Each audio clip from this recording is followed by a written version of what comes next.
جب پوچھا گیا حضور یہ قربانیاں کیا ہیں، فرمایا تمہارے باپ ابراہیم کی سنت ہے، اور فرمایا کہ ان کو خوش دلی سے اللہ کی راہ میں قربان کرو، قیامت کے دن یہ اپنے بالوں کے ساتھ، اپنے سینگوں کے ساتھ اور اپنے کھروں کے ساتھ آئیں گے۔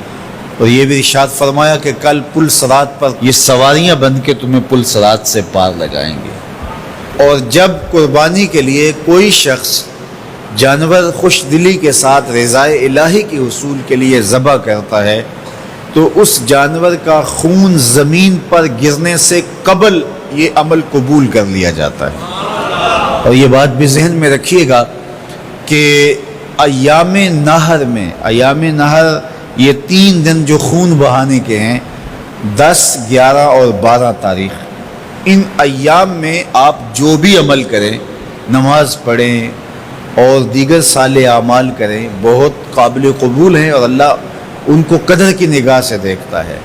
لیکن ان ایام میں جو سب سے زیادہ اللہ کو محبوب عمل ہے وہ راہ خدا میں خون بہانا ہے، قربانی پیش کرنا ہے۔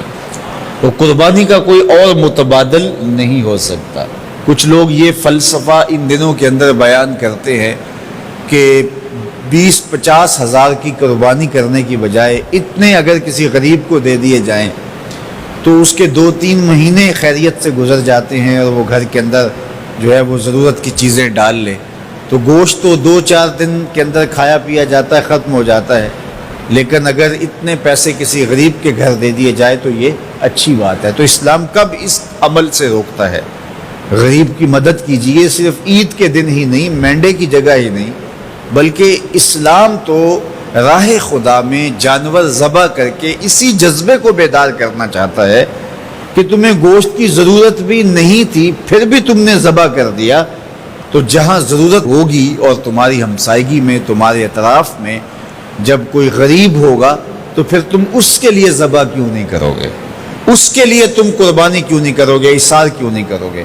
یہاں تو پھر بھی ہم گوشت خود کھا لیتے ہیں یا غرباء میں بانٹ دیتے ہیں، لیکن منا کی وادی میں جہاں لاکھوں قربانیاں پیش کی جاتی ہیں وہاں تو جانور کاٹ کے اس کو ذبح کر کے بس چھوڑ دیا، اس کے گوشت سے غرض ہی نہیں ہوتی۔ زیادہ تر حجاج ایسے ہوتے ہیں جن کو یہ بتا دیا جاتا ہے کہ تمہاری قربانی کر دی گئی ہے، اور وہ فون کال کے انتظار میں یا حکومت وقت کی جانب سے دیے گئے وقت کے بعد حلق کروا دیتے ہیں۔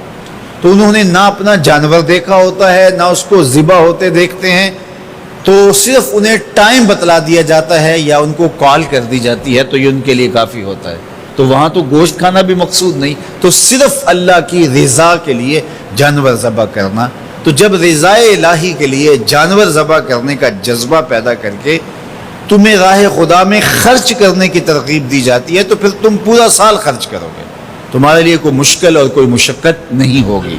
لیکن اگر تم جو ہے وہ اس جذبہ خیر سے نور حاصل نہیں کرو گے تو پھر تمہیں یہ دولت نصیب نہیں ہوگی۔ تو سب سے افضل عمل ان 3 ایام کے اندر جو بتایا گیا وہ یہی ہے کہ راہ خدا کے اندر خون بہانا ہے۔ اللہ کے محبوب علیہ الصلوۃ والسلام کی خدمت میں جو ہے وہ مینڈے لائے گئے جو چتکبرے تھے، اور حضور علیہ الصلوۃ والسلام نے اپنے مبارک ہاتھ سے ان کو ذبح کیا۔ تو عید قرباں یہ ایثار کی عید ہے، یہ قربانی کی عید ہے، اور اسلام ہمیں قربانی سکھاتا ہے۔ اسلام لمحہ لمحہ قربانی ہے، ایک ایک ساعت اسلام قربانی کا نام ہے، اور ہمیں درس زندگی یہی دیا جاتا ہے کہ ہم قربانی سے اپنی زندگی کو عبادت